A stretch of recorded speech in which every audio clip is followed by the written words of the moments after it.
Hello everyone welcome back to my YouTube channel. तेबे दर्शक बंधु आपण माने केमती अछंती। आई होप कि आपण माने बहुत भलरे थिबे। सब फ्रेंड्स आपण माने अभिनेत्री को जानी चंती कि आपण माने तो बेस भलो भाबरे जानी थिबे एई अभिनेत्री को काहे कि ना घरे घरे परिचित होई सरछंती एई अभिनेत्री जनक। तेबे आपण मानको ए अभिनेत्री का विषय रे डिटेल्स मु ए वीडियो रे जणैबी।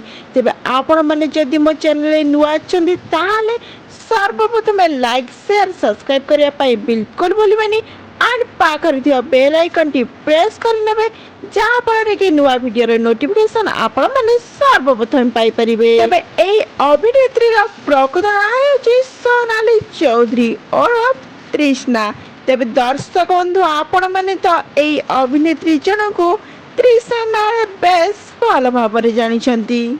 तेबे तृष्णाकर खूब सुंदर एक्टिंग देखी दर्शक माने बेस भल पाइबा देई तृष्णा को बहुत आगो को नहीं आछंती मध्य।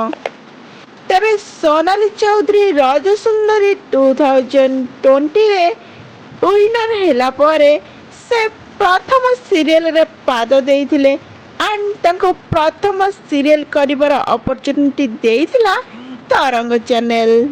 जहाँ फल कि सोनाली चौधरी प्रथम सीरियल होची अतुर बंधन सीरियल। तेबे दर्शक बंधु आपण मानको सोनाली एक्टिंग किपरि लागे निश्चय भाव तो ए वीडियो रे कमेंट करिकी निश्चय जनइबे। मो आपण मानको ए वीडियो रो लास्ट रे जनइबी सोनाली चौधरी प्रकृत जीवन साथी किए एंड सोनाली चौधरी नुआ नुआ एंट्री मारथिबा सीरियल रे पाद दो दो कौन पाई सीरियल छाड़िया पाई जाउचंती। सोशल मीडिया रे तो वर्तमान समय रे बेस वायरल हेबार लागि तृष्णा सीरियल छाड़िया पाई जाउचंती। ताहार रीजन कौन तो आपण माने निश्चय जानिया पाई ट्राई करथिबे किंतु ए वीडियो माध्यम रे मो आपण मानको जणै देबी जे से कौन पाई सीरियल छाड़िबे एंड तांकर प्रकृत जीवन साथी किए। तेबे दर्शक बंधु सोनाली चौधरी प्रकृत घर होची भुवनेश्वर ठारे। तांकर प्रकृत बयस होची 20 वर्ष।